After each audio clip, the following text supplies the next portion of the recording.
Virgo! Hello, my dear! My name is RJ, your tarot card reader. At ang gagawin natin ngayon, my dear, sana po ay makatulong, okay? Titingnan natin, my dear, kung paano kaya yaman. Okay, titingnan natin, sisilipin natin kung paano maaabot yung tayog ng tagumpay.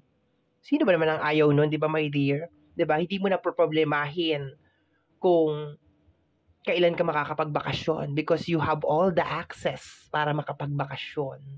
Yung uuwi ka galing sa bakasyon, tuloy-tuloy pa rin ang pasok ng pera. Di ba? Ang sarap nung ganon. Yung makakasama mo yung pamilya mo, yung anak mo, yung mga ganyan. If you have any problem, mga bayarin, mga bills, di ba? Agad mong masisettle. Kasi my dear, yung stress at saka yung problema, part na talaga siguro ng buhay natin yan. Kanya-kanya lang yan ng level. Di ba? May signal number 1, may signal number 2, at may signal number 3. At karamihan sa atin ay nandoon sa signal number 3. So, ang gusto natin is at least signal number 1 na. Okay? Yung iba nagwi-wish na kahit signal number 2 na lang. Pero medyo mabigat pa rin yung signal number 2, ha? No? So, ang gusto natin is signal number 1. Okay?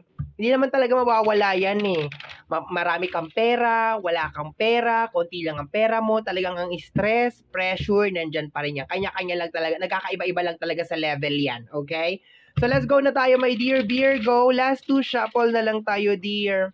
Last 2 shuffle, and I hope na makatulong itong reading na ito sa iyo, my dear, para maabot mo na ang tayog ng tagumpay. Okay, isa pa. Tapos cut na natin into 3. So 6 cards lang to, dear. 6 na baraha lang ito. Yung first 3 cards natin, my dear, is para yun sa problem, blockages, yung mga ganyan. Okay, yung mga kontra para yumaman ka. Ano ba yung nangyayari? Bakit hanggang ngayon mabagal pa rin yung flow? What is going on? Okay. Tapos yung next 3 cards naman is pasilip yun sa mga upcoming, kumbaga parang future, okay? Ano yung mga parating? Okay, so let's go na tayo, my dear. And may possibility, my dear Virgo, na makita ko rin kung ano yung mga fixed na energy. Ibig sabihin, hindi na talaga natin kayang mabago yung mga ganon. Okay, so tingnan natin, my dear. Let me see. 3 cards. Ano yung mga possible problem, blockages ng ating mga my dear Virgo sa kanilang money? Okay, we have here the Queen of Swords. Okay, ang una ko nakuha dito, my dear, is denial. Okay, denial. Nakikita na ng dalawang mga mata mo yung problema pero you keep on denying it. Si Queen of Swords is more on giving a second chance. Okay, yun ang nakukuha ko dito, my dear. Okay? So, it's more on giving a second chance. Ang pagbibigay ng second chance, maganda naman siya. Pero merong mga tao or merong mga energy na hindi deserve ng second chance. Depende. Diba? Hindi lahat yung pinagkakaloob. Pero nakukuha ko dito is more on denial. So, ibig sabihin, siguro nakikita na ng dalawang mga mata mo kung sino yung mga nagiging cause, kung bakit hindi ka nakakaalis sa sitwasyon na yan. Pero, nandoon ka sa denial stage. Okay? Ayaw mong tanggapin kasi baka gusto mong isama din sila doon sa success na gusto mo. Ang problema, ayaw nilang sumama. So, ano gagawin natin? Okay? Pero, yun ang Queen of Swords over here. Pag lumadbas si Queen of Swords is more on giving a second chance. Pero, ang energy niya is more on parang alam mo na kung ano yung totoo. You know the real. You know the truth. Okay? Let me see. Kumbaga parang pag lumalabas si Queen of Swords, parang alam mo na kung paano mo maa-achieve tong bagay na ito. Pero parang may mga bagay na ayaw mong tanggapin kaya hindi ito nangyayari. Okay? So let me see. Next card natin over here is the Page of Cups. Okay? So, ang Page of Cups is more on emotion. Okay? Learning, pag-aralan ng emotion. Masyado ka sigurong maawain. No, masyado ka talagang maawain, masyado ka talagang palabigay, okay? My dear, walang masama. Eto ha, walang masama na magbigay ng second chance sa tao. Pero, dapat, deserve yung tao na yun na magbigay na mabigyan siya ng second chance, okay?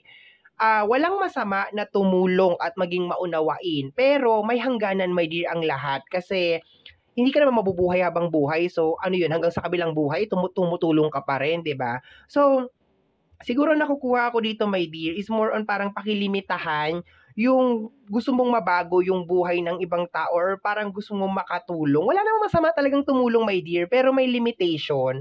Okay? May limitation talaga. Yun ang nakukuha ko. Parang masyado kang maawain dito, my dear. Nakikita mo naman kung paano siya humawak dyan sa kanyang heart. Parang parang agad kang naaantig sa mga kwento ng mga tao or parang ayaw mo siguro, my dear, na nahihirapan ang iyong mga mahal sa buhay, 'di ba? Kahit naman sino, my dear, 'di ba? Kahit naman ako, ayoko nahihirapan yung mga mahal ko sa buhay, pero kanya-kanya kasi tayo, my dear, ng daan, eh. Lalo na kung kumpleto ka naman, malakas ka naman, yung healthy ka naman, 'di ba? You know how to read, you know how to write, 'di ba? So, bakit hindi mo gawin yung part mo para maayos yung buhay mo? Ikaw, my dear Virgo, yes, you can help financially, emotionally, pero not all the time. Kasi minsan siguro ang nangyayari sa'yo dito, my dear Virgo, is pati siguro yung mga bagay na para sa'yo na is ibinibigay mo pa. Yun ang nakukuha ko dito, my dear, sa energy ng blockage mo. Okay? Next card, last card natin, my dear, is the energy of the Knight of Pentacles. Okay. So, ang Knight, maganda to. Okay, maganda to. Pero, thinking card kasi ito eh. So, there's a tendency, my dear, na parang hindi mo talaga na ma-manage ang pera mo talaga properly. Okay, yun ang nakukuha ko dito.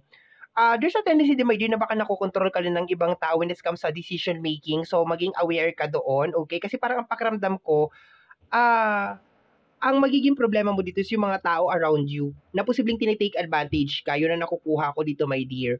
Sa energy ng Page of Cups, pagiging mabait, pagiging maunawain, learn how to control your emotions. Sa energy ng Queen of Swords, this is more on giving a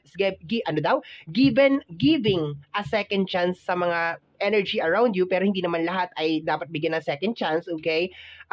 Sa energy ng Knight, maliban sa mabagal ang flow ng pasok ng pera sa'yo, my dear, okay? Ibig sabihin,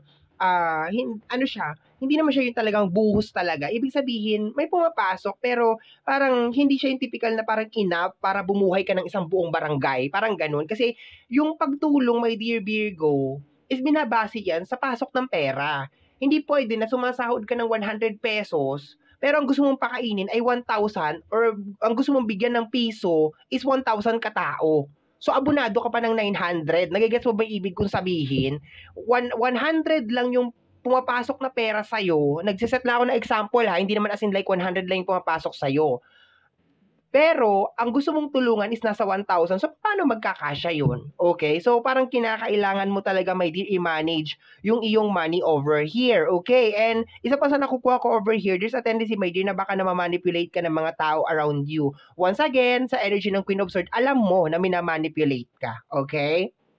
Alam mo to. Okay? So, yun ang nakukuha ko dito. Okay, so let's go tayo pasilip sa future. Let me see. Oops. Okay, eto ang future mode. We have here the Ten of Swords. Yun ang sinasabi ko sa iyo, my dear. Ilalabas mo lang, hindi maganda to. Darating ang araw, my dear Virgo, na yung mga taong tinulungan mo, as in, wala ka talagang maaasahan sa kanila. Okay? So, this is energy of struggle. My dear, hindi maganda tong future. Kasi bakit? Masyado kang mabait. Gigigil ako sa'yo eh. Patayuan kaya kita ng rebulto. Gusto mo? Okay, wag masyado. Kung magbibigay ka man, yung sobra lang, my dear, okay? Hayaan mo sila na hanapin nila yung kanilang mga landas, gaya ng paghanap mo sa landas mo. Kasi karamihan sa inyo, my dear, talagang lumaban kayo eh. Lumaban talaga kayo sa buhay. So, kung nagawa nyo, bakit hindi nila kayang gawin na lumaban at hanapin nila yung guhit ng palad nila? Hindi yung lagi na lang asa ng asa sa'yo. Hintay na lang ng hintay sa'yo, my dear. Hindi lahat din, my dear, tinutulungan. Paulit-ulit ko sinasabi sa'yo yan, my dear. Hindi lahat binibigyan ng second chance. Kasi parang paulit-ulit lang nila ginagawa yan. Mabait naman si Virgo eh. Sige, lokohin natin. Sige, paulit-ulit lang ang mangyayari dyan, my dear. And tayo bilang isang tao, para lang din tayo mga battery, para lang din tayo mga cellphone, kailangan din natin i-charge yung ating mga sarili. 'Di ba? Nanghihina din tayo. Ayan oh. Marami magbabackstab sa iyo, my dear. Hindi ka na tinatakot ha. This is just like an eye-opener sa iyo, my dear Virgo, na kung tutulong ka man, make sure mo na parang sobra mo yan. Yung meron ka ng stock, meron ka ng pagkain, meron ka ng savings, meron ka ng ipon. Hindi yung pagkakainin mo na nga lang, ibibigay mo pa. So, pag nagutom ka, sa tingin mo ba, gagawin din nila sa'yo yung ginagawa mo para sa kanila? Once again, my dear, hindi kita tinuturuan na maging madamot. Hindi kita tinuturuan na maging masamang tao. Yung akin lang, my dear, is ano mo naman yung sarili mo, yung parang i-priority mo naman yung sarili mo, my dear, kahit ngayon lang, 'di ba? Kasi ito na, my dear, posible tong future, kumbaga parang wala to, my dear, walang sinisino yan. pwedeng nagbibigay ka ng chance sa tao kasi mahal mo yung tao na yan pero hindi naman na-appreciate ng tao na yun, yung pagbibigay mo ng chance sa kanya. So wala din, useless din my dear. No, so be careful ka dito my dear. Maraming magbabackstab sa'yo, maraming iiwanan ka, yung mga tao na ini-expect mo na tutulungan ka during rainy season, talagang wala ka talagang maaasahan sa kanila, my dear. Okay? Yun ang nakukuha ko dito. So, be careful ka dito, my dear. Unahin mo yung sarili mo, i-safety mo yung sarili mo, mag-imbak ka para sa tag-ulan. Kung kumikita ka ngayon na malaki or meron ka ngayong pera, learn how to save for the future. Don't let other people control your life or control your money, my dear, kasi nakakakuha ko ng mga manipulated, namamanipula na energy. Okay, so let me see, my dear. Let me see, my dear. Let me see. Parang kinagrab kasi yung hindi naman lahat ng Virgo ay mabait talaga. May mga maldita din. 'Di ba? May mga maldita din akong kilala ng mga Virgo. Pero malambot talaga ang puso mo. Okay? So we have here the Three of Wands. May travel ka, dear. May travel ka over here. Posibleng nasa malayo kang lugar or may mga travel ka eh. No? Yun ang nakukuha ko dito. Upgrade tong energy mo, my dear. Pero ang nakukuha ko lang is habang ikaw ay naglalakbay sa mundong ibabaw, piliin mo yung mga tao na tutulungan mo. Piliin mo talaga, my dear, yung mga taong pakikisamahan mo. Hindi lahat, my dear. Hindi lahat. Not everybody, not all. Pero I love this energy of Three of Wands kasi that is energy of travel, that is the energy of upgrade, level up, okay? Pero kung makikita mo, ang nasa taas niya kasi, my dear, is more on your emotion, okay? So, kailangan mo munang aralin yung iyong emosyon, yung pagiging mabait, yung pagiging maunawain, yung pagiging accessible, kasi baka yan din, my dear, ang pipigil sa'yo, di ba? Para makapunta ka doon sa iyong destination. Pero kung sisilipin lang talaga natin ng maigi, my dear, may magandang oportunidad na naghihintay sa'yo. Posibleng ibang bansa to or ibang lugar to, my dear. Makakapunta ka ng ibang lugar or ibang bansa. Yun ang nakukuha ko dito, my dear. Ayan o, travel to. Okay? Or tatanda ka sa ibang lugar or ibang bansa. Yun ang nakukuha ko dyan. Okay? And yun ang magpapayaman sa'yo. Pero be careful ka lang din. Meron ka ditong Ten of Swords kasi talagang backstabber na energy talaga yan. Okay? Ang nakukuha ko pa, my dear, na energy is you cannot save the world. Parang hindi mo masasave. Kahit anong gawin mo, hindi mo masasave ang world. Hindi mo masasave lahat. Siguro meron ka lang mga ilan-ilan na masasave mo, pero hindi lahat. Okay? Hindi ko alam kung saan galing yun, pero bigla siyang pumasok sa akin and pinasasabi sa iyo, my dear, na hindi mo kayang isave ang mundo. Okay? Hindi mo kayang isave. Okay? Siguro kung magtutulong-tulong tayo, kaya pa. Pero yung ikaw lang, 'di ba? Hindi kaya. Let me see last card, my dear. Ang ganda naman ng future mo, dear. Mag-ingat ka lang talaga sa mga backstabbing na energy, okay? Sa mga traidor, okay? Yung pinakain mo na success, the Three of Cups. My dear, very, very nice. I love the energy. May success ka, may celebration ka over here in the near future. Ang nakukuha ko talaga is more on sa ibang bansa. Parang masisettle ka talaga sa ibang bansa and doon ka yayaman, doon ka magkakaroon ng maraming pera talaga or doon ka talaga makakapag-invest. Pero, mag-ingat ka lang din, my dear, sa paghawak ng pera. Huwag mong hayaan, my dear, na imanipula ka or kontrolin ka ng ibang tao, my dear. Okay, we have here, bottom deck of the card, the Six of Sword. Okay, so try to control talaga, my dear, yung iyong emotion over here. Although sword to, connected sa, my dear, sa energy, nakita ko yung Nine of Sword. Yan o, nakita ko yung Nine of Swords. Stress, overthinking, okay, ayan. Ayan, may mga tao, my dear, talagang papakinabangan ka lang, oh. Talagang pakikinabangan ka lang nito, dear. Okay, dito lang tayo mag-focus. Although very highlighted yung mga sword over here, pero kung makikita mo kasi sa background ng ating Six of Sword, meron dalawang klase ng tubig. And tubig is connected yan sa energy ng emotion. Yung kabila, my dear, is maalon. Yung kabila naman ay banayad or kalmado.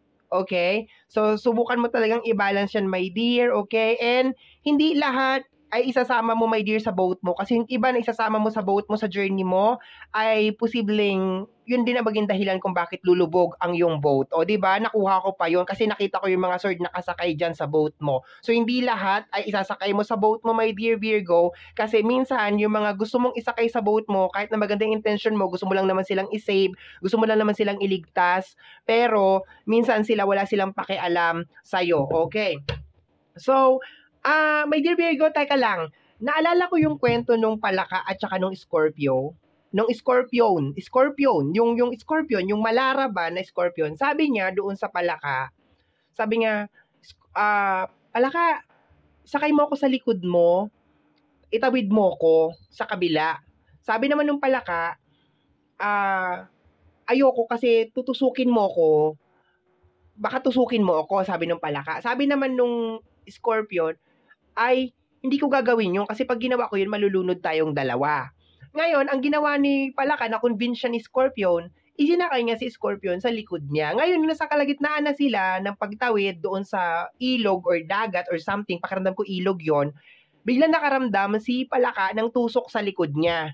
Aray, sabi ni Palaka. Tapos maya-maya, bigla na siyang nahihilo kasi tinusok siya ni Scorpion. Ngayon, sabi niya, bago sila lumubog, sabi niya gano'n kay Scorpion, Scorpion, bakit mo ako tinusok? Sabi naman ni Scorpion, pasensya ka na, hindi ko napigilan. So, may mga tao talaga, my dear, na talagang nature na talaga nila yung ganyan. Talagang manira kung manira. Kahit na sabi mo, maganda naman yung intention mo, I hope nagigets mo yung ibig kong sabihin, my dear. Okay? So, my dear Virgo, ito ang na-collect natin para sa iyong money and career. Somehow, my dear, kung nagustuhan mo ang ating reading, pati ang munting pa-storytelling tungkol sa Palaka at sa Scorpio, don't forget na mag-subscribe. Pag-click, my dear, ang notification bell para ma-update ka every time na meron tayong mga bagong upload. And free to like, free to share, free to comment sa lahat po ng ating mga videos. Once again, my name is RJ, also known as Apo J. Maraming salamat po, and until next time, bye-bye. Thank you, my dear.